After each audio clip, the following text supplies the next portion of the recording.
27 ਜੁਲਾਈ 1927 ਨੂੰ ਪੈਦਾ ਹੋਏ ਡਾਕਟਰ ਰਤਨ ਸਿੰਘ ਜੱਗੀ ਉਹਨਾਂ ਨੂੰ ਪਦਮ ਸ਼੍ਰੀ ਇਨਾਮ ਨਾਲ ਦੇਸ਼ ਨੇ ਸਨਮਾਨਿਤ ਕੀਤਾ। ਕਿੰਨੀਆਂ ਕਿਤਾਬਾਂ ਲਿਖੀਆਂ, ਸਾਰੀਆਂ ਗੁਰੂ ਸਾਹਿਬਾਨ ਦੇ ਬਾਰੇ, ਉਹਨਾਂ ਦੀਆਂ ਰਚਨਾਵਾਂ ਦੇ ਬਾਰੇ, ਉਹਨਾਂ ਦੀ ਐਨਾਲਿਸਿਸ ਜਾਂ ਸਿੱਖ ਧਰਮ ਦੇ ਐਨਸਾਈਕਲੋਪੀਡੀਆ ਜਾਂ ਉਸ ਦੇ ਬਾਰੇ ਹੋਰ ਜਾਣਕਾਰੀ ਇਕੱਠੀ ਕਰਨ ਵਾਸਤੇ ਇਹ ਯਤਨ ਕੀਤੇ ਆ। 1962 'ਚ ਕੀਤੀ ਹੈ ਇਹਨਾਂ ਨੇ PhD।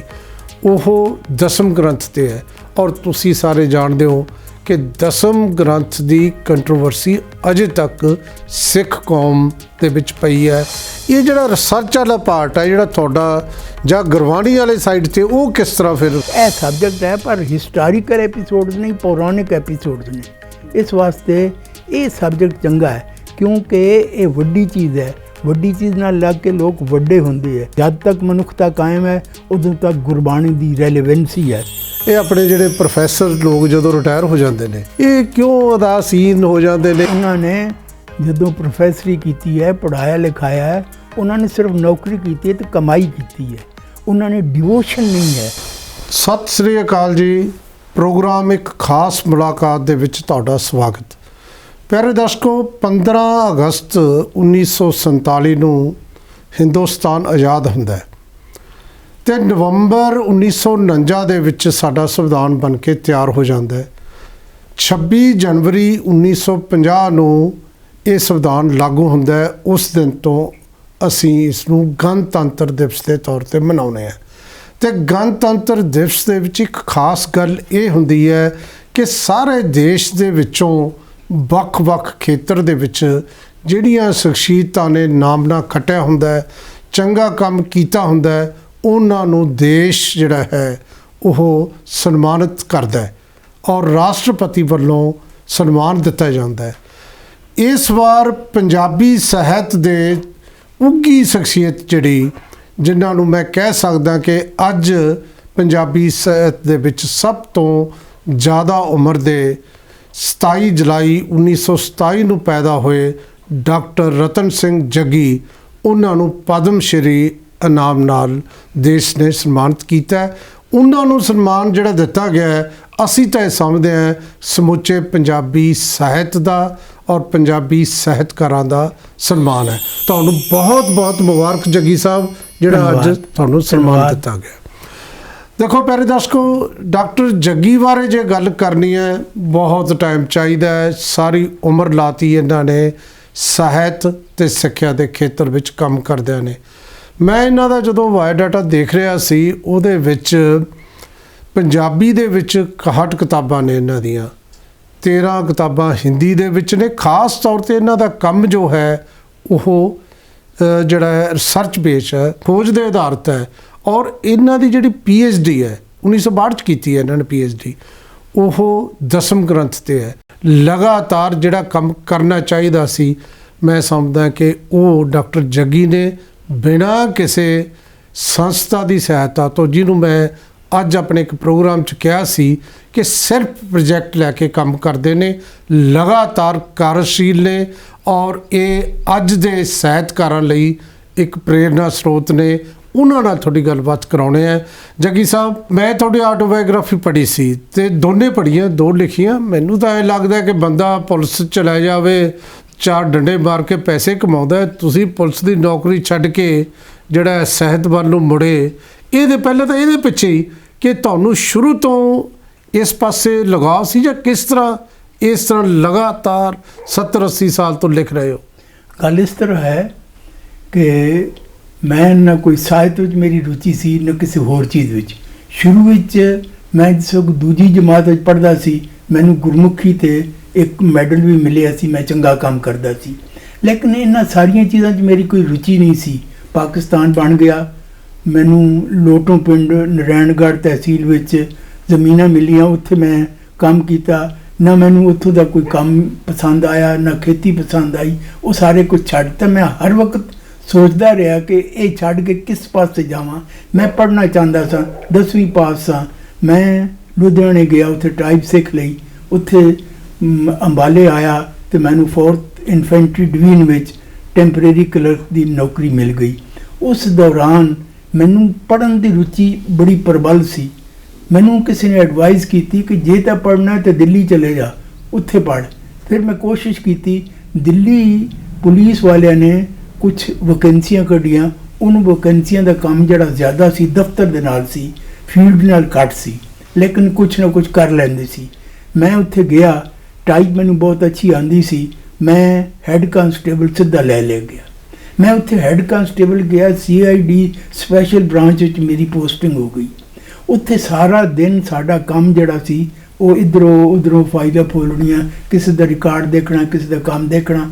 ਇੱਕ ਕਿਸਮ ਦੀ ਉਹ ਖੋਜ ਦੀ ਵ੍ਰਿੱਤੀ ਸੀ ਜਿਹੜੀ ਕਿ ਮੈਨੂੰ ਉੱਥੋਂ ਮਿਲੀ, ਔਰ ਉਸ ਨੂੰ ਮੈਂ ਪੁਲਿਸ ਦੀ ਜਾਂ ਕ੍ਰਾਈਮ ਦੇ ਨਾਲ ਨਾ ਜੋੜ ਕੇ ਸਾਹਿਤ ਦੇ ਨਾਲ ਹੌਲੀ ਹੌਲੀ ਜੋੜਦਾ ਗਿਆ, ਔਰ ਮੈਂ ਉੱਥੇ MA ਕਰ ਲਿਆ। ਮੈਂ ਪੜ੍ਹਦਾ ਰਿਹਾ, ਲੇਕਿਨ ਮੈਨੂੰ ਇਹ ਸੋਚ ਹੀ ਨਹੀਂ ਸੀ ਕਿ ਮੈਂ ਕਾਲਜਾਂ ਵਿੱਚ ਪਹੁੰਚ ਜਾਵਾਂਗਾ ਜਾਂ ਇੰਨੀ ਤਰੱਕੀ ਕਰ ਜਾਵਾਂਗਾ।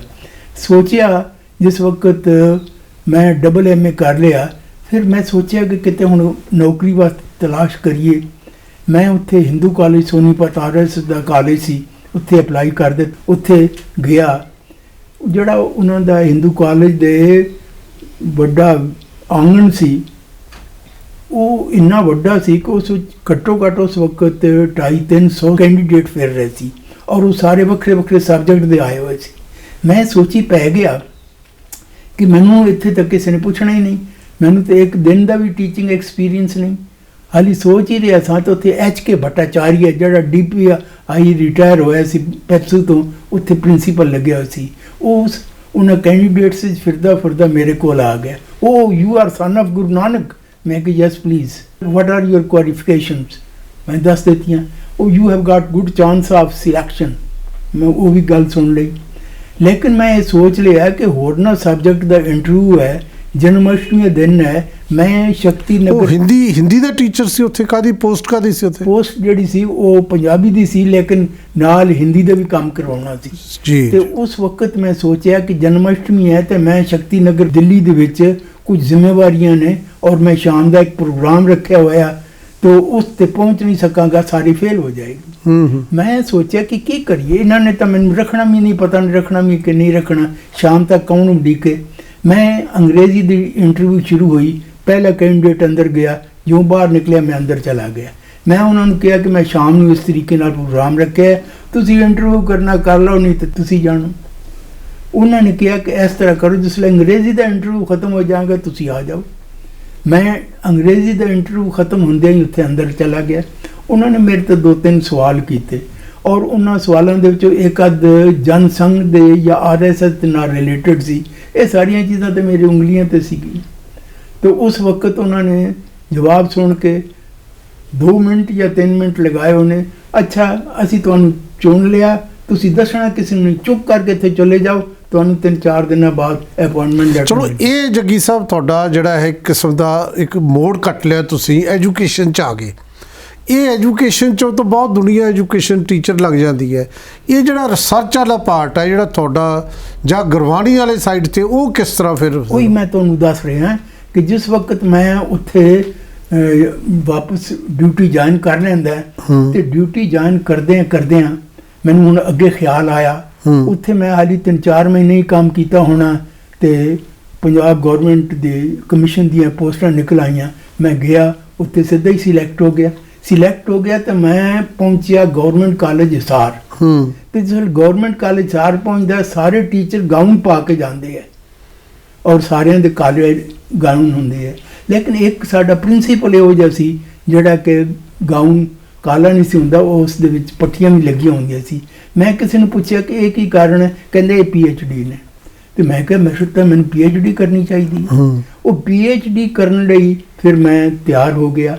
ਉਸ ਵਾਸਤੇ ਮੈਂ ਕਈਆਂ ਨੂੰ ਕੰਟੈਕਟ ਕੀਤਾ। ਉਦੋਂ ਡਾਕਟਰ ਮੋਹਨ ਸਿੰਘ ਦੀਵਾਨਾ ਹੁੰਦਾ ਸੀ, ਉਹ ਥੋੜੇ ਕਿਤੇ ਕਿਸੇ ਨੂੰ PhD ਨਹੀਂ ਸੀ ਕਰਨ ਦਿੰਦਾ। ਮੈਂ ਭਾਈ ਜੋਤ ਸਿੰਘ ਹੋਰਾਂ ਨੂੰ ਰਿਕੁਐਸਟ ਕੀਤੀ। ਭਾਈ ਜੋਤ ਸਿੰਘ ਹੋਰਾਂ ਨੇ ਡਾਕਟਰ ਮੋਹਨ ਸਿੰਘ ਦੀਵਾਨਾ ਨੂੰ ਕਿਹਾ 15 ਸਬਜੈਕਟ ਦੇ ਦੇ ਸਾਨੂੰ, ਅਸੀਂ ਆਪ ਰਿਸਰਚ ਕਰਾਵਾਂਗੇ। ਉਹਨੇ 15 ਸਬਜੈਕਟ ਦੇ ਦਿੱਤੇ। ਤੇ ਮੈਨੂੰ ਭਾਈ ਜੋਤ ਸਿੰਘ ਕਹਿਣ ਲੱਗੇ ਉਹ ਲਿਸਟ ਲਿਆਓ। ਉਹ ਲਿਸਟ ਲਿਆਂਦੀ ਮੈਂ, ਉਸ ਵਿੱਚ ਕਹਿੰਦੇ ਇੱਕ ਸਬਜੈਕਟ ਚੁਣ ਲਓ। ਪਹਿਲਾ ਸਬਜੈਕਟ ਸੀ ਪੰਜਾਬੀ ਨਾਟਕ ਉਤਪਤੀ ਤੇ ਵਿਕਾਸ। ਮੈਂ ਉਸ 'ਤੇ ਸਿਨਾਪਸਿਸ ਵੀ ਬਣਾ ਲਿਆ, ਸਾਰਾ ਕੁਝ ਕਰ ਲਿਆ। ਮੈਂ ਦਿੱਲੀ ਡਾਕਟਰ ਹਰਭਜਨ ਸਿੰਘ ਦੇ ਪਾਸ ਲੈ ਕੇ ਗਿਆ। ਉਹਨਾਂ ਨੇ ਜਿਸ ਵਕਤ ਦੇਖਿਆ तो वो कहते कि ये कोई सब्जेक्ट नहीं है। मैं कहा जी फिर? कहते वो लिस्ट लिखा।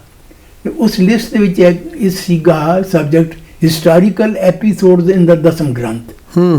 तो वो कहने लगा ए सब्जेक्ट है पर हिस्टोरिकल एपीसोड्स नहीं, पौराणिक एपीसोड्स ने। इस वास्ते ये सब्जेक्ट चंगा है क्योंकि ये वड्डी चीज़ है। वड्डी चीज़ नाल लग के लोग वड्डे होंदे है, छोटियां चीज़ां नाल लग के डाउन हो जाते हैं। मैं कहा ठीक है। वो मैं सब्जेक्ट लिया, मैं उससे सारा सिनाप्सिस फिर डॉक्टर हरभजन सिंह की गाइडेंस विच तैयार किया। जिस वक्त वो लैके गया भाई जोत सिंह और कोल, तो उस वक्त तो प्रोफैसर वरियाम सिंह भी उन्होंने कमरे 'ਚ बैठे सी। वो सारा देखने तो बाद असी सब्जेक्ट का नाम रखा सी influence of the Puranas on the Dasam Granth. तो जिस वक्त वो कहते हैं बाकी तो ठीक है लेकिन सिख ये नहीं मनणगे कि इनफ्लुएंस ऑफ पुराणा, वो इनफ्लुएंस नहीं मनणगे।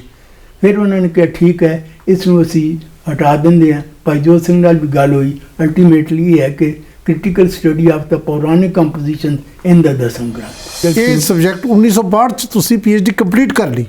ਇਹ ਤਾਂ ਫਾਈਨਲ ਮੈਨੂੰ ਡਿਗਰੀ ਮਿਲ ਗਈ ਸੀ। 1962 ਚ ਡਿਗਰੀ ਮਿਲੀ, ਜਿਹੜੀ 4 ਸਾਲ ਲੱਗੇ ਤੁਹਾਨੂੰ ਸੰਦੇਸ਼ ਮੈਂ ਉੱਥੇ 58 ਦੇ ਵਿੱਚ 57 ਦੇ ਐਂਡ ਵਿੱਚ ਜਾਂ 58 ਦੀ ਮਾਰਚ ਵਿੱਚ ਮੈਂ ਜੁਆਇਨ ਕੀਤਾ ਗਵਰਨਮੈਂਟ ਕਲਾਸ। 58 ਦੇ ਜਿਹੜੇ 4-5 ਮਹੀਨੇ ਸੀ ਮੈਂ ਇਸੇ ਤੇ ਲਗਾਏ, ਸਬਜੈਕਟ ਤਿਆਰ ਹੋ ਗਿਆ। ਤੇ ਉਦੋਂ ਬਾਅਦ ਸਿੱਖਾਂ ਚ ਕਿਸੇ ਕਿਸਮ ਦੀ ਕੋਈ ਕੰਟਰੋਵਰਸੀ ਤੁਹਾਡੀ PhD ਤੋਂ ਬਾਅਦ? ਕੰਟਰੋਵਰਸੀ ਸੀ, ਕਈ ਕਿਤਾਬਾਂ ਲਿਖੀਆਂ ਗਈਆਂ ਸੀ। ਮੈਂ ਸਾਰਾ ਕੰਮ ਸ਼ੁਰੂ ਕਰ ਦਿੱਤਾ। ਜਿਸ ਵਕਤ ਮੈਂ ਸਾਰਾ ਕੰਮ ਕਰਕੇ ਤਿਆਰ ਹੋਇਆ ਤੇ ਫਿਰ ਮੈਂ ਡਾਕਟਰ ਹਰਭਜਨ ਸਿੰਘ ਹੋਰ ਨਾਲ ਗੱਲ ਕੀਤੀ। ਫਿਰ ਮੈਂ ਉਸ ਦਾ ਇੱਕ ਪਹਿਲਾ ਚੈਪਟਰ ਜਿਹੜਾ ਹੈ ਇਸ ਦੀ ਆਥਰਸ਼ਿਪ ਤੇ ਡਿਸਕਸ ਕੀਤਾ। ਜਿਸ ਵਕਤ ਮੈਂ ਆਪਣੇ ਗਾਈਡ ਪਾਸ ਇਹ ਲੈ ਕੇ ਗਿਆ ਤਾਂ ਉਹਨਾਂ ਨੇ ਕਿਹਾ ਕਿ ਇਹ ਤੁਹਾਡਾ ਪਹਿਲਾ ਜਿਹੜਾ ਚੈਪਟਰ ਹੈ ਆਪਣੇ ਆਪ ਵਿੱਚ ਇਹ ਥੀਸਿਸ ਬਣ ਸਕਦਾ ਹੈ। ਪਰ ਖੈਰ ਮੈਂ ਕਿਹਾ ਜੀ ਹੁਣ ਤੁਸੀਂ ਇਹਨੂੰ ਚਲਾਓ। ਹੁਣ ਪਹਿਲੇ ਥੀਸਿਸ ਵਿੱਚ ਪਹਿਲੇ ਚੈਪਟਰ ਵਿੱਚ ਮੈਂ ਦਸਮ ਗ੍ਰੰਥ ਦਾ ਕਰਤ੍ਰਿਤਵ ਕਿਸੇ ਨਾ ਕਿਸੇ ਰੂਪ ਵਿੱਚ ਥੋੜ੍ਹਾ ਬਹੁਤਾ ਡਿਸਕਸ ਕਰ ਦਿੱਤਾ ਤਾਂ ਕਿ ਗੱਲ ਕਰਨ ਵਿੱਚ ਸਪਸ਼ਟਤਾ ਰਹੇਗੀ। ਅੱਗੋਂ ਸਾਰੇ ਉਹਨਾਂ ਦੀ ਕੰਪੈਰੀਟਿਵ ਸਟੱਡੀ। ਪਿਆਰੇ ਦਰਸ਼ਕੋ, ਜੋ ਡਾਕਟਰ ਜੱਗੀ ਦੱਸ ਰਹੇ ਨੇ ਇਹ ਤਾਂ ਬਹੁਤ ਲੰਬੀ ਗੱਲ ਹੋ ਸਕਦੀ ਹੈ। ਦਸਮ ਗ੍ਰੰਥ ਦੀ ਗੱਲ ਲੰਬੀ ਹੋਣੀ ਹੈ, ਕੰਟਰੋਵਰਸੀ ਦੀ ਵੀ ਹੈ। ਮੈਂ ਤੁਹਾਨੂੰ ਯਕੀਨ ਦਿਵਾਉਣਾ ਤੁਹਾਨੂੰ ਕਿ ਅਸੀਂ ਇਕੱਲੇ ਦਸਮ ਗ੍ਰੰਥ 'ਤੇ ਇੱਕ ਇੰਟਰਵਿਊ ਕਰਾਂਗੇ ਡਾਕਟਰ ਜੱਗੀ ਦੀ, ਅਤੇ ਉਹ 'ਤੇ ਇਹ ਕਰਾਂਗੇ ਕਿਉਂਕਿ ਅੱਜ ਤਾਂ ਅਸੀਂ ਫੈਸਿਲੀਟੇਟ ਕਰ ਰਹੇ ਹਾਂ, ਅੱਜ ਤਾਂ ਅਸੀਂ ਪਦਮ ਸ਼੍ਰੀ 'ਤੇ ਇਹਨਾਂ ਨੂੰ ਮੁਬਾਰਕਬਾਦ ਦੇ ਰਹੇ ਹਾਂ, ਲੇਕਿਨ ਇਹਨਾਂ ਦੀ ਜ਼ਿੰਦਗੀ ਦੇ ਕੁਝ ਹਿੱਸੇ ਤੁਹਾਡੇ ਨਾਲ ਸਾਂਝੇ ਕਰ ਰਹੇ ਹਾਂ। ਉਹਦੇ ਵਿੱਚੋਂ ਇੱਕ ਇਹਨਾਂ ਦੀ PhD ਦਾ ਸਬਜੈਕਟ ਹੈ। ਇਕੱਲਾ PhD ਦਾ ਸਬਜੈਕਟ ਦੀ ਗੱਲ ਨਹੀਂ, ਇਹਨਾਂ ਨੇ ਇਕੱਲਾ ਕਾਲਾ ਜਾਂ ਲਾਲ ਕੋਟ ਵਾਲੀ ਗੱਲ ਨਹੀਂ ਕੀਤੀ। ਉਦੋਂ ਬਾਅਦ ਡੀਲਿਟ ਵੀ ਇੱਕ ਦੋ ਕਰ ਲਿਆ। ਇਹ ਵੀ ਇਹਨਾਂ ਨੇ ਫਿਰ ਪੜ੍ਹਾਈ ਦੇ ਨਾਲ ਨਾਲ ਕਿਤਾਬਾਂ ਕਈ ਭਾਸ਼ਾਵਾਂ 'ਚ ਡਾਕਟਰ ਜੱਗੀ ਦਾ ਕੰਮ ਹੈ। ਔਰ ਕਮਾਲ ਤਾਂ ਇਹ ਹੈ ਡਾਕਟਰ ਜੱਗੀ ਨੂੰ ਉਮਰ ਕੁਛ ਨਹੀਂ ਕਹਿੰਦੀ। ਇਹ ਲਗਾਤਾਰ ਰਿਟਾਇਰਮੈਂਟ ਤੋਂ ਪਹਿਲਾਂ ਵੀ ਅਤੇ ਰਿਟਾਇਰਮੈਂਟ ਤੋਂ ਬਾਅਦ ਕੰਮ ਕਰ ਰਹੇ ਨੇ। ਅੱਗੇ ਹੋਰ ਕੀ ਕਰ ਰਹੇ ਨੇ ਅਤੇ ਅੱਗੇ ਕੀ ਕਰਨਾ ਹੈ ਉਹ ਵੀ ਆਪਾਂ ਪੁੱਛਾਂਗੇ, ਲੇਕਿਨ ਪਹਿਲਾਂ ਲਵਾਂਗੇ ਇੱਕ ਬ੍ਰੇਕ।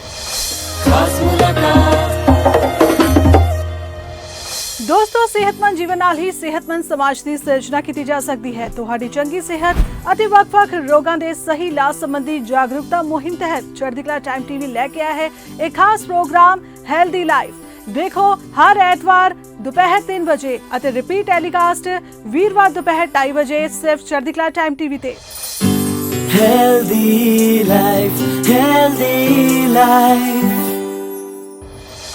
ਖਾਸ ਮੁਲਾਕਾਤ।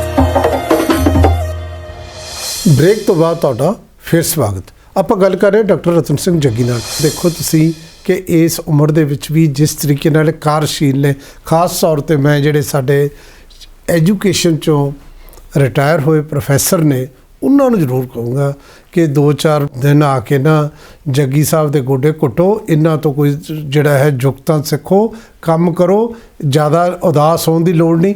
ਜੱਗੀ ਸਾਹਿਬ ਵੈਸੇ ਇਹ ਆਪਣੇ ਜਿਹੜੇ ਪ੍ਰੋਫੈਸਰ ਲੋਕ ਜਦੋਂ ਰਿਟਾਇਰ ਹੋ ਜਾਂਦੇ ਨੇ, ਕਿਉਂਕਿ ਮੈਂ ਇਹਨਾਂ 'ਚ ਵਿਚਰਦਾ ਹਰ ਰੋਜ਼, ਇਹਨਾਂ ਦੇ ਇੰਟਰਵਿਊਜ਼ ਕਰਦਾ, ਇਹ ਕਿਉਂ ਉਦਾਸੀਨ ਹੋ ਜਾਂਦੇ ਨੇ? ਕੀ ਇਹਨਾਂ ਦੇ ਵਿੱਚ ਕੀ ਕਰਨ ਕਿ ਤੁਹਾਡੇ ਵਾਂਗੂ? ਗੱਲ ਇਹ ਹੈ ਕਿ ਉਹਨਾਂ ਨੇ ਜਦੋਂ ਪ੍ਰੋਫੈਸਰੀ ਕੀਤੀ ਹੈ, ਪੜ੍ਹਾਇਆ ਲਿਖਾਇਆ ਹੈ, ਉਹਨਾਂ ਨੇ ਸਿਰਫ ਨੌਕਰੀ ਕੀਤੀ ਹੈ ਤੇ ਕਮਾਈ ਕੀਤੀ ਹੈ।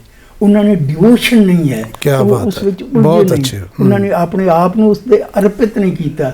ਜੇ ਪੜ੍ਹਾਈ ਨੂੰ, ਜੇ ਗਿਆਨ ਪ੍ਰਾਪਤ ਕਰਨ ਔਰ ਉਸ ਨੂੰ ਵੰਡਣ ਦਾ ਕੋਈ ਯਤਨ ਕਰਦੇ, ਕੋਈ ਉਹਨਾਂ ਦਾ ਸੰਕਲਪ ਹੁੰਦਾ, ਤੇ ਫਿਰ ਉਹ ਕਦੀ ਵੀ ਥੱਕਦੇ ਨਾ। ਉਹ ਰਿਟਾਇਰ ਹੋ ਕੇ ਜ਼ਿਆਦਾ ਸ਼ੌਕ ਨਾਲ ਕੰਮ ਕਰਦੇ। ਪਰ ਉਹਨਾਂ ਨੇ ਤਾਂ ਕਿਹਾ ਕਿ ਰੋਟੀ ਕਮਾਣੀ, ਬੱਚੇ ਪਾਲਣੇ, ਪਰਿਵਾਰ ਚਲਾਉਣਾ ਹੈ। ਗੱਲ ਜਿਹੜੀ ਹੈ, ਇਸ਼ਕ ਜਿਹੜਾ ਹੈ ਉਹ ਹਿਸਾਬ ਨਹੀਂ ਮੰਗਦਾ, ਵਕਤ ਨਹੀਂ ਮੰਗਦਾ, ਕਿਸ ਵਕਤ ਕੀਤਾ ਜਾਏ ਕਿਸ ਵਕਤ ਨਾ ਕੀਤਾ ਜਾਏ ਇਹ ਵੀ ਨਹੀਂ ਹੁੰਦਾ। ਇਸ਼ਕ ਤਾਂ ਹਰ ਵਕਤ ਤਾਜ਼ਾ ਰਹਿੰਦਾ ਹੈ, ਉਹ ਚੱਲਦਾ ਹੈ। ਇਹ ਪੜ੍ਹਾਈ ਹੈ, ਇਹ ਕਿਸ ਵਕਤ ਸ਼ੁਰੂ ਕੀਤੀ ਜਾਏ, ਕਦੋਂ ਕੀਤੀ ਜਾਏ, ਇਸ ਦੇ ਵਾਸਤੇ ਕੋਈ ਸੀਮਾ ਨਿਸ਼ਚਿਤ ਨਹੀਂ ਕੀਤੀ ਜਾ ਸਕਦੀ। ਜਿਸ ਵਕਤ ਮਨ ਵਿੱਚ ਆਉਂਦਾ ਬਹੁਤ ਖੂਬ। ਪਿਆਰੇ ਦਰਸ਼ਕੋ, ਦੇਖੋ ਇਸ਼ਕ, ਤੁਸੀਂ ਇਸ ਨੂੰ ਇਸ਼ਕ ਮਜਾਜੀ ਦੀ, ਇਹ ਇਸ਼ਕ ਦੀ ਜਿਹੜੀ ਗੱਲ ਕਰ ਰਹੇ ਨੇ, ਇਹ ਆਪਣੇ ਕੰਮ ਨਾਲ, ਕਿਤਾਬਾਂ ਨਾਲ ਇਸ਼ਕ ਦੀ ਗੱਲ ਕਰ ਰਹੇ ਨੇ। ਹੁਣ ਮੈਂ ਸਿਰਫ ਇਸ ਸਵਾਲ ਤੁਹਾਨੂੰ ਇਹ ਕਰਨਾ ਹੈ ਕਿ ਹੁਣ ਤੁਹਾਡੇ ਮਾਈਂਡ ਦੇ ਵਿੱਚ ਕੀ ਹੈ, ਤੁਸੀਂ ਅੱਗੇ ਕੀ ਸੋਚਿਆ? ਮੈਂ ਤਾਂ ਗੁਰਬਾਣੀ ਦੇ ਬਾਰੇ ਕੰਮ ਕਰ ਰਿਹਾ। ਹੁਣ ਇਸ ਵਕਤ ਮੈਂ ਸੋਚ ਰਿਹਾ ਕਿ ਪੰਜਾਬ ਦੇ ਵਿੱਚ ਜਿਹੜੀਆਂ ਗੁਰੂ ਗ੍ਰੰਥ ਸਾਹਿਬ ਦੇ ਵਿੱਚ ਪੰਕਤੀਆਂ ਆਉਂਦੀਆਂ, ਕੋਈ ਤੱਥਕ ਹੁੰਦੀਆਂ, ਕੋਈ ਸੂਚਨਾ ਹੁੰਦੀ ਹੈ, ਕੋਈ ਉਪਦੇਸ਼ ਹੁੰਦਾ ਹੈ, ਉਹਨਾਂ ਨੂੰ ਇਸ ਢੰਗ ਨਾਲ ਸਬਜੈਕਟ ਵਾਈਜ਼ ਇਕੱਠਾ ਕਰਕੇ ਸ਼ੁਰੂ ਵਿੱਚ ਛੋਟੀ ਜਿਹੀ ਇੰਟਰੋਡਕਸ਼ਨ ਦੇ ਕੇ ਇੱਕ ਇਹੋ ਜਿਹਾ ਤੁਕਾਂ ਦਾ ਕੋਸ਼ ਬਣਾਇਆ ਜਾਏ ਜਿਹੜਾ ਹਰ ਵਕਤ ਕਿਸੇ ਦੇ ਜੇਬ ਵਿੱਚ ਹੋਏ। ਬਹੁਤ ਉਹ ਅੱਛਾ। ਕੋਈ ਵੀ ਗੱਲ ਹੋਵੇ ਉਸ ਤੋਂ ਗੁਰਬਾਣੀ ਵਿੱਚੋਂ ਸੇਧ ਲੈ ਲਏ, ਇੱਕਦਮ ਸੇਧ ਮਿਲ ਜਾਏ। ਦੂਸਰੀ ਗੱਲ ਜਿਹੜੀ ਹੁੰਦੀ ਹੈ ਉਹ ਇਹ ਹੈ ਕਿ ਹਰ ਵਕਤ ਸਾਨੂੰ ਸੋਚਣਾ ਪੈਂਦਾ ਹੈ ਕਿ ਸਾਡੇ ਕਿਹੜੇ ਯੁੱਧਵੀਰ ਹੋਏ ਨੇ। ਅਸੀਂ ਇਹ ਸੋਚੀਏ ਕਿ ਮੈਂ उन बलवानों का वंशज हूँ, आरे से जिनके शीश कटे, जिनके दोनों छोटे बच्चे थे दीवारों में चुने गए, गुरु गोविंद के लालों की तरह मैं अपना शीश पिरोकर माँ ये माला तुझे पहनाऊंगा, जीवन की भेंट चढ़ा दूंगा, ऋण तेरा है मुझ पर भारी, इसको मैं आज चुका दूंगा। ਇਹੋ ਜਿਹੀਆਂ ਸੰਕਲਪ ਲੈ ਕੇ ਜਿਹੜੇ ਸਾਡੇ ਯੁੱਧ ਵੀਰ, ਸਾਡੇ ਯੋਧੇ, ਸਾਡੇ ਬਹਾਦਰ, ਜਿਨ੍ਹਾਂ ਨੇ ਕੌਮ ਨੂੰ ਉੱਚਾ ਕੀਤਾ, ਜਗਾਇਆ ਹੈ, ਤਾਕਤਵਰ ਬਣਾਇਆ ਹੈ, ਉਹਨਾਂ ਦੇ ਬਾਰੇ ਮੈਂ ਜੀਵਨੀਆਂ ਇਕੱਠੀਆਂ ਕਰਕੇ ਇਹ ਲਿਖਣਾ ਚਾਹੁੰਦਾ ਹਾਂ ਤਾਂ ਕਿ ਆਉਣ ਵਾਲੀ ਸੰਤਾਨ ਜਿਹੜੀ ਹੈ ਉਸ ਤੋਂ ਪ੍ਰੇਰਣਾ ਲੈ ਕੇ ਦ੍ਰਿੜ ਚਿੱਤ ਹੋਵੇ ਔਰ ਆਪਣੇ ਆਪ ਨੂੰ ਸੈਕਰੀਫਾਈਸ ਕਰਨ ਲਈ ਹਰ ਵਕਤ ਤਿਆਰ ਹੋਵੇ। ਕਿਉਂਕਿ ਸਭ ਕੁਝ ਇਸੇ ਦੇ ਨਾਲ ਬਣਦਾ ਹੈ। ਜਦੋਂ ਕਿਸੇ ਦਾ ਸੀਸ ਕੱਟਿਆ ਜਾਂਦਾ ਹੈ, ਜਦੋਂ ਕਿਸੇ ਦੇ ਆਰੇ ਨਾਲ ਸੀਸ ਕੱਟਿਆ ਜਾਂਦਾ ਹੈ, ਜਾਂ ਇਹਨਾਂ ਸਾਰੀਆਂ ਚੀਜ਼ਾਂ ਨਾਲ ਇੱਕ ਕੌਮ ਨੂੰ ਜਾਗਰਤੀ ਮਿਲਦੀ ਹੈ। ਇਸਲਾਮ ਵਾਲੇ ਵੀ ਕਹਿੰਦੇ ਹੈ ਕਿ ਇਸਲਾਮ ਜ਼ਿੰਦਾ ਹੋਤਾ ਹੈ ਹਰ ਕਰਬਲਾ ਕੇ ਬਾਅਦ। ਇਸੇ ਤਰੀਕੇ ਨਾਲ ਜਦੋਂ ਸੀਸ ਕੱਟੇ ਜਾਂਦੇ ਹੈ, ਆਰੇ ਨਾਲ ਕੱਟੇ ਜਾਂਦੇ ਹੈ, ਕੌਮ ਦੀ ਤਸਵੀਰ ਬਦਲ ਜਾਂਦੀ ਹੈ, ਕੌਮ ਦੇ ਸਾਰੇ ਸਰੂਪ ਬਦਲ ਜਾਂਦੇ ਹੈ। ਇਸ ਵਾਸਤੇ ਕੌਮਾਂ ਨੂੰ ਜ਼ਿੰਦਾ ਕਰਨ ਵਾਸਤੇ ਬਹਾਦਰ ਸ਼ੂਰਵੀਰ ਹੀ ਆਪਣੀ ਕੰਟਰੀਬਿਊਸ਼ਨ ਦਿੰਦੇ ਹੈ। ਔਰ ਉਹਨਾਂ ਬਹਾਦਰਾਂ ਨੂੰ, ਉਹਨਾਂ ਸ਼ੂਰਵੀਰਾਂ ਦੇ ਛੋਟੇ ਛੋਟੀਆਂ ਪ੍ਰਸੰਗ ਬਣਾ ਕੇ ਜਾਂ ਐਂਟਰੀਆਂ ਬਣਾ ਕੇ ਮੈਂ ਇੱਕ ਇਹੋ ਜਿਹੀ ਰੈਫਰੈਂਸ ਬੁੱਕ ਤਿਆਰ ਕਰਨਾ ਚਾਹੁੰਦਾ ਹਾਂ ਜਿਹੜੇ ਅੱਜ ਕੱਲ੍ਹ ਦੇ ਸਾਡੇ ਜਵਾਨਾਂ ਦੇ ਜੇਬ ਵਿੱਚ ਹੋਵੇ ਔਰ ਉਸ ਨੂੰ ਦੇਖ ਕੇ ਆਪਣੇ ਜੀਵਨ ਦੇ ਵਿੱਚ ਦ੍ਰਿੜਤਾ। ਬਹੁਤ ਵਧੀਆ। ਪਿਆਰੇ ਦਰਸ਼ਕੋ, ਦੇਖੋ ਇਹਨਾਂ ਦਾ ਸੁਪਨਾ ਆਪਾਂ ਸਾਰੇ ਰਲ ਕੇ ਅਰਦਾਸ ਕਰੀਏ। ਸਾਨੂੰ ਪੂਰਨ ਆਸ ਹੈ ਤੇ ਸਾਡੀ ਅਰਦਾਸ ਹੈ ਜੱਗੀ ਸਾਹਿਬ, ਜੋ ਤੁਸੀਂ ਸੋਚਿਆ ਅੱਗੇ ਕਰਨਾ, ਕਿਉਂਕਿ ਉਹ ਜੋ ਕੁਝ ਤੁਸੀਂ ਜਿਸ ਤਰ੍ਹਾਂ ਦੱਸਿਆ ਹੈ ਉਹ ਤਾਂ ਸਾਰੀ ਕੌਮ ਦੇ ਸਾਰੇ ਲੋਕਾਂ ਦੇ ਕੰਮ ਆਉਣ ਵਾਲੀ ਚੀਜ਼ ਹੈ। ਅਸੀਂ ਅਰਦਾਸ ਕਰਦੇ ਹਾਂ ਕਿ ਤੁਸੀਂ ਸਿਹਤਯਾਬ ਰਹੋ ਔਰ ਆਪਣਾ ਇਹ ਸੁਪਨਾ ਵੀ ਹਕੀਕਤ 'ਚ ਬਦਲਦਾ ਦੇਖੋ। ਜਿਹੜੇ ਸ਼ੂਰਵੀਰ ਨੇ ਉਹਨਾਂ ਦੇ ਬਾਰੇ ਗੱਲ ਕਰਨਾ। ਡੁੱਲਦਾ ਜਦ ਖੂਨ ਸ਼ਹੀਦਾਂ ਦਾ, ਤਕਦੀਰ ਬਦਲਦੀ ਕੌਮਾਂ ਦੀ, ਰੰਬੀਆਂ ਨਾਲ ਖੋਪਰ ਲੈਂਦੇ ਜਦ ਤਸਵੀਰ ਬਦਲਦੀ ਕੌਮਾਂ ਦੀ। ਕੌਮਾਂ ਉਦੋਂ ਬਦਲ ਜਾਂਦੀਆਂ ਨੇ ਜਦੋਂ ਕੁਰਬਾਨੀ ਕੀਤੀ। ਬਿਲਕੁਲ ਜੀ, ਬਿਲਕੁਲ। ਜੱਗੀ ਸਾਹਿਬ, ਮੈਂ ਤੁਹਾਡੇ ਆਟੋਬਾਇਓਗ੍ਰਾਫੀ ਪੜ੍ਹੀ, ਬੜੀ ਮਿਹਨਤ ਕੀਤੀ ਹੈ ਤੁਸੀਂ। ਵੈਸੇ ਜਿੰਨੀ ਮਿਹਨਤ ਕਰਕੇ ਤੁਸੀਂ ਇੱਥੇ ਤੱਕ ਪਹੁੰਚੇ ਹੋ ਔਰ ਫਿਰ ਲਗਾਤਾਰ ਉਹ ਮਿਹਨਤ ਦਾ ਹੀ ਉਹ ਤੁਹਾਡੀ ਆਦਤ ਬਣ ਗਈ। ਜੇ ਹੁਣ ਤੱਕ ਵੀ ਆਮ ਤੌਰ 'ਤੇ ਬੰਦਾ ਰਿਟਾਇਰ ਹੋ ਕੇ ਚੁੱਪ ਕਰਕੇ ਰਿਟਾਇਰ ਜ਼ਿੰਦਗੀ ਜਿਹੜੀ ਹੈ ਲਾਈਫ ਉਹ ਗੁਜ਼ਾਰਦਾ, ਪਰ ਤੁਸੀਂ ਲਗਾਤਾਰ ਕੰਮ ਕਰ ਰਹੇ ਹੋ, ਇਹਦੇ ਪਿੱਛੇ ਕੀ ਹੈ? ਗੱਲ ਇਸ ਤਰ੍ਹਾਂ ਹੈ ਕਿ ਜਿਸ ਵਕਤ ਮੈਂ ਇੱਧਰ ਉੱਧਰ ਫਿਰਦਾ ਤੇ ਬੜਾ ਬੋਰ ਹੁੰਦਾ। ਜਿਸ ਵਕਤ ਮੈਂ ਆਪਣੇ ਟੇਬਲ 'ਤੇ ਕੰਮ ਸ਼ੁਰੂ ਕਰ ਦਿੰਦਾ ਮੈਂ ਬਿਲਕੁਲ ਠੀਕ ਹੋ ਜਾਂਦਾ। ਔਰ ਇੱਕ ਮੈਂ ਲਾਈਫ ਦਾ ਉਦੇਸ਼ ਬਣਾ ਲਿਆ ਕਿ ਮੈਂ ਜੋ ਵੀ ਕੰਮ ਕਰਨਾ ਹੈ ਗੁਰਮਤ ਦੇ ਬਾਰੇ, ਗੁਰੂ ਗ੍ਰੰਥ ਸਾਹਿਬ ਦੇ ਬਾਰੇ, ਗੁਰਬਾਣੀ ਦੇ ਬਾਰੇ ਕਰਨਾ ਹੈ। ਔਰ ਮੈਂ ਸਾਰਾ ਕੰਮ ਹੀ ਇਸ ਤੇ ਕਰਕੇ ਕਿਤਨੀਆਂ ਕਿਤਾਬਾਂ ਲਿਖੀਆਂ, ਸਾਰੀਆਂ ਗੁਰੂ ਸਾਹਿਬਾਨ ਦੇ ਬਾਰੇ, ਉਹਨਾਂ ਦੀਆਂ ਰਚਨਾਵਾਂ ਦੇ ਬਾਰੇ, ਉਹਨਾਂ ਦੀ ਐਨਾਲਿਸਿਸ ਜਾਂ ਸਿੱਖ ਧਰਮ ਦੇ ਐਨਸਾਈਕਲੋਪੀਡੀਆ ਜਾਂ ਉਸ ਦੇ ਬਾਰੇ ਹੋਰ ਜਾਣਕਾਰੀ ਇਕੱਠੀ ਕਰਨ ਵਾਸਤੇ ਇਹ ਯਤਨ ਕੀਤੇ ਆ। ਔਰ ਮੈਨੂੰ ਤਸੱਲੀ ਹੈ ਕਿ ਮੈਂ ਵੱਧ ਤੋਂ ਵੱਧ ਕੋਸ਼ਿਸ਼ ਕੀਤੀ ਹੈ ਕਿ ਤੱਥ ਸਾਹਮਣੇ ਆ ਜਾਣ ਔਰ ਤੱਥਾਂ ਦੇ ਨਾਲ ਲੋਕ ਠੀਕ ਪ੍ਰਕਾਸ਼ ਲੈ ਕੇ ਅੱਗੇ ਅੱਗੇ ਵਧਣ ਔਰ ਗੁਰੂ ਸਾਹਿਬਾਨ ਦੇ ਬਾਰੇ, ਸਿੱਖ ਧਰਮ ਦੇ ਬਾਰੇ, ਸਿੱਖ ਪਰੰਪਰਾਵਾਂ ਦੇ ਬਾਰੇ, ਗੁਰਬਾਣੀ ਦੇ ਬਾਰੇ ਲੋਕਾਂ ਨੂੰ ਠੀਕ ਬੋਧ ਹੋ ਜਾਏ, ਸਮਝ ਹੋ ਜਾਏ ਔਰ ਗੁਰਬਾਣੀ ਅਨੁਸਾਰ ਚੱਲ ਕੇ ਆਪਣੇ ਜੀਵਨ ਦੇ ਵਿੱਚ ਅਗਰ ਕੋਈ ਸੁਧਾਰ ਕਰ ਸਕਦੇ ਹੈ ਕਰਨ, ਕਿਉਂਕਿ ਗੁਰਬਾਣੀ ਕਿਸੇ ਖਾਸ ਧਰਮ, ਕਿਸੇ ਖਾਸ ਵਿਅਕਤੀ ਲਈ ਨਹੀਂ, ਇਹ ਮਨੁੱਖਤਾ ਲਈ ਲਿਖੀ ਗਈ ਹੈ ਔਰ ਜਦ ਤੱਕ ਮਨੁੱਖਤਾ ਕਾਇਮ ਹੈ ਉਦੋਂ ਤੱਕ ਗੁਰਬਾਣੀ ਦੀ ਰੈਲੇਵੈਂਸੀ ਹੈ। ਜਦੋਂ ਮਨੁੱਖਤਾ ਖਤਮ ਹੋ ਜਾਏਗੀ ਕੋਈ ਮਨੁੱਖਾਂ ਦੀ ਪ੍ਰੋਬਲਮ ਨਹੀਂ ਹੋਏਗੀ, ਉਹਨਾਂ ਨੂੰ ਹੱਲ ਕਰਨ ਦੀ ਲੋੜ ਹੀ ਨਹੀਂ ਹੋਏਗੀ। ਪਰ ਜਦ ਤੱਕ ਮਨੁੱਖ ਹੈਗੇ ਆ ਉਹ ਠੀਕ ਵੀ ਹੈ, ਗਲਤ ਵੀ ਹੈ, ਉਹਨਾਂ ਨੂੰ ਮਾੜਾ ਕੰਮ ਵੀ ਕਰਨਾ ਹੈ, ਚੰਗਾ ਕੰਮ ਵੀ ਕਰਨਾ ਹੈ, ਉਹਨਾਂ ਨੂੰ ਹਰ ਵਕਤ ਗਾਈਡੈਂਸ ਦੀ ਲੋੜ ਹੈ। ਉਸ ਗਾਈਡੈਂਸ ਦੀ ਜਿੰਨੀ ਚੰਗੀ ਸੂਚਨਾ, ਜਿੰਨੀ ਚੰਗੇ ਉਪਦੇਸ਼ ਗੁਰੂ ਗ੍ਰੰਥ ਸਾਹਿਬ ਵਿੱਚ ਮਿਲਦੇ ਨੇ ਹੋਰ ਕਿਸੇ ਗ੍ਰੰਥ ਵਿੱਚ ਨਹੀਂ। ਮੈਂ ਸਾਰੇ ਅਧਿਐਨ ਕਰ ਲਏ। ਇਸ ਲਈ ਜਦ ਤੱਕ ਮਨੁੱਖ ਕਾਇਮ ਹੈ, ਜਦ ਤੱਕ ਮਨੁੱਖ ਦੀਆਂ ਵਿਸ਼ੇਸ਼ਤਾਵਾਂ, ਕਮਜ਼ੋਰੀਆਂ ਤੇ ਉਹਦੀਆਂ ਚੰਗਿਆਈਆਂ ਕਾਇਮ ਨੇ, ਤਦ ਤੱਕ ਗੁਰਬਾਣੀ ਦੀ ਰੈਲੇਵੈਂਸੀ ਹੈ ਔਰ ਗੁਰਬਾਣੀ ਦੀ ਰੈਲੇਵੈਂਸੀ ਕਰਕੇ ਤਦ ਤੱਕ ਗੁਰੂ ਗ੍ਰੰਥ ਸਾਹਿਬ ਦਾ ਮਹੱਤਵ ਹੈ ਔਰ ਗੁਰੂ ਗ੍ਰੰਥ ਸਾਹਿਬ ਉਦੋਂ ਤੱਕ ਮਨੁੱਖਤਾ ਦੀ ਗਾਈਡੈਂਸ ਲਈ ਸਭ ਤੋਂ ਉੱਤਮ ਸ੍ਰੇਸ਼ਟ ਗਾਈਡਲਾਈਨ ਹੈ। ਜੱਗੀ ਸਾਹਿਬ, ਇਹ ਬਹੁਤ ਤੁਸੀਂ ਜਿਹੜੀ ਗੱਲ ਕੀਤੀ, ਹੁਣ ਅਸੀਂ ਥੋੜ੍ਹੀ ਜਿਹੀ ਦੁਨਿਆਵੀ ਗੱਲ ਕਰ ਲਈਏ। 95 ਪਲੱਸ ਦੇ ਹੋਗੇ ਤੁਸੀਂ, 95 ਤਾਂ ਹੋ ਗਈ ਉਮਰ ਤੁਹਾਡੀ। ਸਾਡੇ ਦਰਸ਼ਕਾਂ ਨੂੰ ਇਹ ਦੱਸੋ, ਇਹ ਰਾਜ ਕੀ ਹੈ? ਤੁਸੀਂ ਇੰਨੀ ਉਮਰ ਦੇ ਵਿੱਚ ਕਿੰਨੇ ਘੰਟੇ ਕੰਮ ਕਰ ਲੈਂਦੇ ਹੋ ਅੱਜ ਕੱਲ੍ਹ? ਮੈਨੂੰ ਤਾਂ ਪਤਾ ਨਹੀਂ, ਇਹ ਤਾਂ ਪਰਮਾਤਮਾ ਨੇ ਮੇਰੀ ਡਿਊਟੀਆਂ ਲਗਾਈਆਂ ਹੋਈਆਂ। ਮੈਂ ਤੋਂ ਕੰਮ ਲੈਣਾ ਹੈ, ਜਦ ਤੱਕ ਉਹਨੇ ਕੰਮ ਲੈਣਾ ਹੈ ਉਹ ਮੈਨੂੰ ਠੀਕ ਰੱਖੇਗਾ। ਜਿਸ ਦਿਨ ਕੰਮ ਨਾ ਹੀ ਲੈਣਾ ਹੋਇਆ ਤੇ ਇੰਜ ਕਲਮ ਚਲਦਿਆਂ ਇੰਜ ਹੋ ਜਾਏਗੀ। ਇਹ ਪਤਾ ਹੀ ਨਹੀਂ ਲੱਗਦਾ ਕਿਸ ਵਕਤ ਤੁਰ ਜਾਵਾਂਗੇ, ਕਿਸ ਵਕਤ ਬੈਠਾਂਗੇ। ਇਹ ਮੈਂ ਆਪਣੇ ਜ਼ੋਰ ਤੇ ਨਹੀਂ ਬੈਠਾ, ਇਹ ਪਰਮਾਤਮਾ ਦੀ ਕਿਰਪਾ ਦਾ ਸਿੱਟਾ ਹੈ। ਤੇ ਵੈਸੇ ਤੁਹਾਡੀ ਜ਼ਿੰਦਗੀ 'ਚ ਜੇ ਡੇਲੀ ਰੂਟੀਨ ਦੀ ਗੱਲ ਕਰੀਏ, ਕਿੰਨੇ ਕੁ ਵਜੇ ਉੱਠਦੇ ਹੋ, ਕਿੰਨੇ ਵਜੇ ਤੁਸੀਂ ਕੰਮ ਸ਼ੁਰੂ ਕਰ ਦਿੰਦੇ ਹੋ? ਗੱਲ ਇਹ ਹੈ ਕਿ ਜੋ ਪੜ੍ਹਾਈ ਹੈ ਜਾਂ ਹੋਰ ਕੋਈ ਕੰਮਕਾਰ ਹੈ ਉਸ ਦੇ ਵਿੱਚ ਸਭ ਤੋਂ ਜ਼ਿਆਦਾ ਮੇਰਾ ਬੇਟਾ, ਮੇਰੀ ਵਾਈਫ ਪੂਰਾ ਸਹਿਯੋਗ ਦਿੰਦੀ ਹੈ।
ਪਿਆਰੇ ਦਰਸ਼ਕੋ, ਇਹ ਗੱਲ ਤਾਂ ਤੁਹਾਨੂੰ ਪਤਾ ਨਾ ਕਿ ਕਿਤਾਬਾਂ ਲਿਖਣਾ, ਖੋਜ ਕਰਨਾ, ਇਹ ਇੱਕ ਪੱਖ ਹੈ ਤੁਹਾਡਾ ਐਜੂਕੇਸ਼ਨ ਦਾ, ਤੁਹਾਡਾ ਆਪਣੇ ਖੇਤਰ ਦਾ ਪੱਖ ਹੈ। ਬੱਚਿਆਂ ਨੂੰ ਵਧੀਆ ਐਜੂਕੇਸ਼ਨ ਦੇਣਾ, ਉਹਨਾਂ ਨੂੰ ਜ਼ਿੰਦਗੀ 'ਚ ਅੱਗੇ ਵਧਣ ਲਈ ਮੌਕੇ ਦੇਣਾ, ਇਹ ਵੀ ਤਾਂ ਇੱਕ ਬਹੁਤ ਵੱਡਾ ਕੰਮ ਹੁੰਦਾ ਹੈ। ਡਾਕਟਰ ਰਤਨ ਸਿੰਘ ਜੱਗੀ ਇਸ 'ਚ ਵੀ ਬਹੁਤ ਕਾਮਯਾਬ ਇਨਸਾਨ ਨੇ। ਉਹਨਾਂ ਦਾ ਸਪੁੱਤਰ ਸਰਦਾਰ ਮਾਲਵਿੰਦਰ ਸਿੰਘ ਜੱਗੀ ਸੀਨੀਅਰ IAS ਅਫਸਰ ਹੈ। ਉਹਨੂੰ ਪੜ੍ਹਾਇਆ, PCS ਕਰਾਇਆ, ਉਹ IAS ਬਣੇ। ਔਰ ਉਹ ਜਿਨ੍ਹਾਂ ਦਾ ਜ਼ਿਕਰ ਕਰ ਰਹੇ ਸੀ ਆਪਣੀ ਇੰਟਰਵਿਊ ਦੇ ਦੌਰਾਨ ਸ਼ੁਰੂ 'ਚ ਕਿ ਉਹ ਮੈਨੂੰ ਪੂਰਾ ਸਹਿਯੋਗ ਦਿੰਦੇ ਨੇ, ਮਿਸਿਸ ਜੱਗੀ ਔਰ ਉਹਨਾਂ ਦਾ ਪੁੱਤਰ। ਤਾਂ ਪਰਿਵਾਰ ਦਾ ਸਹਿਯੋਗ ਤਾਂ ਹੋਣਾ ਹਮੇਸ਼ਾ ਜ਼ਰੂਰੀ ਹੈ। ਮੈਂ ਤੁਹਾਨੂੰ ਉਹਨਾਂ ਨਾਲ ਵੀ ਮਿਲਾਉਣਾ ਹੈ ਕਿ ਮਾਲਵਿੰਦਰ ਸਿੰਘ ਜੱਗੀ ਸਾਹਿਬ ਕਿਸ ਤਰ੍ਹਾਂ ਦਾ ਸਹਿਯੋਗ ਦਿੰਦੇ ਨੇ, ਆਪਣੇ ਪਿਤਾ ਬਾਰੇ ਕੀ ਸੋਚਦੇ ਨੇ।